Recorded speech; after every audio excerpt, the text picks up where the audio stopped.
If you're a leader struggling to keep your team calm during chaos, or an employee feeling completely overwhelmed by workplace stress and constant change, the next 20 minutes will change everything. We're about to reveal the exact mental strategies that saved three astronauts' lives 200,000 miles from Earth, and how both managers and employees can use them to handle any workplace crisis. Whoa, hold on. Change everything. That's a pretty big promise. Yep. We're talking office stress, not floating in a busted spaceship. But okay, you got my attention. That's quite the hook. Welcome to Monarch's AI Cast, where we discuss various topics relating to organizational health, leadership, and workplace wellness. Today's deep dive is inspired by our latest blog post, but honestly, we're diving much deeper into the psychology and, the real-world applications. Right. Forget the blog post summary. Exactly. Whether you're a manager trying to guide your team through tough times, or maybe you're an individual contributor just dealing with overwhelming workloads and pressure, well, you're definitely in the right place. Yeah, we're aiming to break down these 5 mental strategies, the ones that supposedly separate people who crumble under pressure from those who actually thrive. And maybe why your current approach to stress is possibly making things worse. We'll get into those Apollo 13 techniques anyone can use, like starting tomorrow. And let's be really clear here. When we say techniques, we're not talking about some fluffy, feel-good slogans you stick on the wall. This isn't another corporate buzzword checklist. Definitely not. If you're leading others, you'll learn practical ways to stay composed, actually guide your team through a crisis. And if you're, on the front lines, you'll discover how to build some serious resilience, real resilience, and how to advocate for yourself effectively. The best part, these strategies, they genuinely work, whether you're in the C-suite or sitting in a cubicle. Okay. So the premise is solid challenges happen. We all face them. They Mhm. bring frustration, fear sometimes. Absolutely. But the real question, whether you're, say, a CEO navigating a market downturn or just a new hire facing a mountain of tasks, is when adversity hits, how do you respond? That is the question. So this deep dive, it's really about equipping you, the listener, to not just get through it, but to actually thrive. We're pulling out crucial insights on resilience, on crisis leadership, all grounded in this dramatic real-world case, Apollo 13. Right, the moon mission. And we're focusing on key traits, things like self-awareness, emotional regulation, that cognitive flexibility piece, and having a strong sense of purpose. These are sort of the building blocks of resilience. So we're seriously taking lessons from a 1970s space emergency to handle, what, the next budget cut? Right. Or maybe that awkward team meeting. It still feels like, well, a bit of a stretch, doesn't it? How relevant can something that extreme really be to everyday work grind? It's not just relevant, I think it's foundational. Picture this.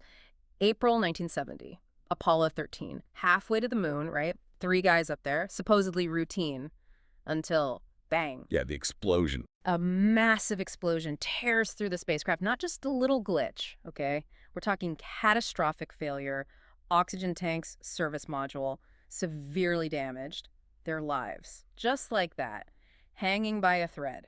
200,000 miles from Earth, everyone watching. Okay, the drama is undeniable. I'll give you that. The Yeah. stakes, astronomical, literally. A technical problem becomes this unprecedented crisis, global pressure, power dropping like a stone, life support failing. Carbon dioxide levels rising. Right, and they couldn't just, hit reverse. The world was holding its breath. But is that level of, existential threat really comparable to a tough quarter? Can you genuinely learn practical leadership from that, or is it just a cool story about grit that doesn't actually, translate? It's a fair challenge. But look, it wasn't just grit. It was incredible ingenuity, laser focus, teamwork under conditions you can barely imagine. They had to invent solutions right there with almost nothing. Think about the CO2 scrubber problem. Square peg in the round hole thing. Exactly. Command module scrubbers were square. The lunar module, their lifeboat basically, had round fittings. They were literally suffocating. And that's where the duct tape comes in, right? Mhm. Bags and cardboard and... Plastic bags, flight manual cover, duct tape. Yes. Yeah. They built a working air filter, a makeshift life-saving device. That they got back. That's a masterclass in problem solving, not just a nice anecdote. And those principles, the mental strength, the adaptability, how they solve problems together, they absolutely apply to business disruptions, team conflicts, managing a project that's going off the rails, just maybe with lower stakes. Okay. The mindset point, I can see that. Right. So let's dig into the first of these 5 strategies we pulled from the research. Practicing mindfulness. Mindfulness. Here we go. Is this the part where you tell stressed out employees to just, Meditate for 20 minutes between frantic emails, because honestly, a lot of corporate resilience training feels like that. Just fluff when you're facing a real deadline inferno. Hold on, don't just write it off like that. It's not about chanting or forced calm. The sources frame mindfulness as staying present, paying attention to how your environment affects you right now, and crucially, not letting past screw-ups or future worries hijack your focus. Okay. Think about Apollo 13's mission control. After the explosion, did they panic? For a second, maybe, but then they shifted immediately to mindful assessment, calmly figuring out what was broken, what could they actually control in that moment, objective observation under fire. That wasn't meditation, that was survival Well, focus. basically, don't freak out. Got it. Right. But how does not freaking out help when, say, your main supplier just went bankrupt? Hmm. My team needs solutions, practical steps, not just deep breaths. But the deep breaths, or rather the focused attention, enables the solutions. It creates the headspace. One study actually showed that just 60 seconds of mindful focus on environmental sounds, not even full meditation, cut acute anxiety way more effectively than some generic app in high-pressure situations. It anchors you. For leaders, it's about managing your own reaction so your team doesn't spiral. If you're losing it, they will too. For individuals, it's about hitting pause on that overwhelming feeling, reorienting. The research says it genuinely lowers stress, improves mood, and clears the way for better decisions. Fine, fine. When you put it like that, focusing on immediate assessment, managing your own state, okay, there's some merit. It's presence, not just woo-woo peace. But what happens when being present isn't enough? When you hit a wall and the usual fixes just aren't there, that needs more than just staying calm, right? It needs a totally different angle. Exactly, and that leads us straight into the second strategy, cognitive flexibility. It's not just a fancy term. It's the real ability to ditch a fixed mindset, to think creatively, to innovate when plan A, B, and C have all failed. It's the spark when you're truly stuck. Wait. Push yourself to think outside the box. Can people really just switch on creativity like that, especially under pressure? Isn't that more, I don't know, innate? Some people just naturally more flexible thinkers, aren't they? Can you actually Right. learn that? Absolutely you can. It's a skill, a mental muscle. That Apollo 13 air filter, prime example. Square canister, round hole, running out of air. Nobody trained for that specific disaster. They had to adapt, use what they had in completely new ways. That wasn't just sudden genius. It was extreme cognitive flexibility in action, a total mic drop moment for ingenuity under pressure. It wasn't innate, it was applied. Okay, the duct tape filter is impressive. I'll give you that one. Always gets me. But how do I train my team or myself for that kind of thinking in an office? Am I supposed to start, like, building things out of old keyboards and coffee cups? HR might have thoughts on that. Huh. Maybe less dramatic, but definitely practical. The sources suggest something interesting. Actively seek out new perspectives. Meet new people. Expose yourself to different ways of thinking, different cultures even. One study showed people who regularly engaged in cross-cultural interactions were significantly better at innovative problem-solving in complex situations. It literally broadens your mental toolkit. You have more angles to come from when you need to adapt. So talk to different people. Get unstuck. Okay. Less likely to involve duct tape, probably. Probably. Which actually segues nicely into the third strategy, combating negative thinking. The power of positive thinking. Or, as those awful corporate trainings sometimes put it, just list 3 good things. Yeah, super helpful when your project is on fire or you think layoffs are coming. Feels pretty superficial, doesn't it? You're being sarcastic, but again, it's deeper than that. It's not about pretending everything's rosy. Our brains, right, they fall into these patterns the sources call thinking traps. Things like all or nothing thinking, if this fails, I'm completely finished. Or catastrophizing, this typo will get me fired. These aren't based in reality. They just spiral. Okay, I know the spirals. The Apollo 13 crew, they never gave in to despair. Imagine being in that cold, damaged ship, resources dwindling. They could have easily fallen into those traps, but they stayed rigorously focused on solutions. Not just optimistic, but actively challenging the thoughts that weren't helping, stopping that unproductive spin cycle that would have paralyzed them. Right. So how do I challenge these unhelpful thoughts when my brain is screaming disaster? Am I supposed to, like, have a debate with myself? Now inner voice, let's be rational. Seems awkward. Maybe not quite like that. There's a practical technique mentioned that's actually quite clever. Frame the problem as if you were explaining it to help a close friend. How would you advise them? We tend to be calmer, more objective, less emotionally tangled when we're giving advice to someone else. Huh. Like stepping outside my own head for a second. Exactly. It helps you get perspective, quiet down that internal panic button. Instead of, I'm doomed, it shifts to, okay, if my friend faced this, what concrete steps would I suggest? It's like a circuit breaker for that anxiety spiral. All right, that actually sounds useful, sort Right. of looking in from the outside. Okay. So let's say I'm calm, thinking clearly, not catastrophizing. What keeps me going?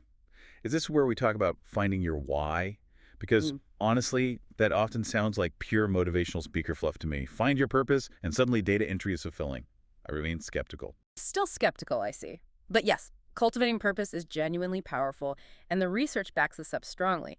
It's your unique guiding principle, the core thing that drives you, brings meaning to what you do. For Apollo 13, it was blindingly clear, wasn't it? Bring those astronauts home alive. That single purpose aligned everyone, every single action. Yeah, okay, bringing people home from the moon is a pretty epic purpose. But my purpose at work is what? Maximize Q3 revenue, Mm-hmm. improve synergy. How does that anchor me when things get rough? That's just a job description, not some deep personal calling. That's the critical difference. You've nailed it. It's not about adopting the company's mission statement as your personal mantra. It's about tapping into what genuinely drives you and finding how that connects to your work. Maybe it's solving complex puzzles. Maybe it's mentoring younger colleagues. Maybe it's building something elegant. Or maybe it's providing truly outstanding service that makes someone's day better. So finding my angle within the job. Yes. When you connect your daily grind to something bigger that resonates with your values, something you find fulfilling, that becomes the anchor in stressful times. It makes the effort feel meaningful to you. That works whether you're leading a huge team through a merger or just trying to survive a really tough project deadline. It gives you resilience because the effort itself feels worthwhile. Hmm. Okay, I'll concede that. A personal driver is something genuinely yours. It can definitely provide ballast when the waves get high. But, all the purpose and mindfulness in the world won't help if you make terrible choices. Which I guess brings us to the last one, making effective decisions. Because when it really hits the fan, good intentions aren't enough, are they? Couldn't agree more. And Apollo 13, again, is just a cascade of effective decision-making under insane pressure. Mission Control made call after call, switching power, conserving resources, calculating burns. Every choice was critical. Life or death critical. The sources stress that decision-making isn't one-size-fits-all. It depends on context, urgency. Complex problems might need careful, structured analysis. Simpler, fast-moving ones might need quick, adaptive choices you can adjust later. Right. The sources say not every decision you make is going to pan out, which sounds suspiciously like a good way to excuse a bad call after the fact. How does that help me make better decisions when I'm under the gun and haven't got all the facts? Is it just hope for the best? Not at all. It's not about guessing. It's about applying the right kind of decision-making process. By consciously choosing a structure, even a loose one, you hugely increase your odds. Think about a business crisis, maybe a major cyber attack. Do you need a structured approach first, gather all data, analyze attack vectors, consult multiple experts, or an adaptive one, immediate containment, shut down systems, alert stakeholders now, analyze later? Okay, I see the difference. Apollo 13 did both brilliantly. Meticulous calculations for power budgets and trajectory burns that's structured. But the immediate, unprecedented decision to power down the command module and rely entirely on the lunar module, that was purely adaptive survival thinking. But what if you choose the wrong approach?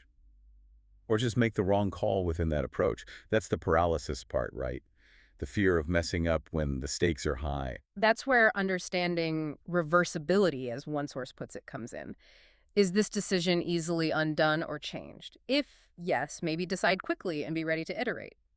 If it's a one-way door, then yes, more deliberation, more structure is needed. Mastering both modes, the structured analytical path and the quick adaptive one, and knowing when to use which, that's the key to making sound choices under pressure. It gives you confidence, a framework, not just gut feelings. So it's about having a process, even if the outcome isn't guaranteed. Less about being right every time, more about making informed, defensible choices. Exactly. So if I'm hearing you right, you're starting to see how these lessons from, yes, astronauts fighting for their lives, actually connect back to, well, dealing with a difficult client or a sudden project scope change. Okay, okay. Mhm. Maybe not such a stretch after all. When you break it down like that, mindfulness for focus, cognitive flexibility for innovation, challenging negativity, finding personal purpose, and making smart, context-aware decisions. Huh. Yeah, it's more than just a cool space story. Right. These aren't just anecdotes, they're real, repeatable mental tools. Tools to help you manage ambiguity, be less reactive, and build that lasting resilience no matter what your job title is. Yeah. Whether you're leading the team or you're right there on the front lines, these techniques give you confidence. You learn to self regulate, navigate the chaos, and realize you do have control over how you respond when things get tough. Practicing mindfulness to stay present, using cognitive flexibility to find new paths, shutting down those negative thought spirals, connecting to your own why, and making smarter adaptive decisions. Okay, I'll admit it. Put together like that with the practical applications, it's actually pretty solid. Tangible skills drawn from some pretty intense human experience. Absolutely.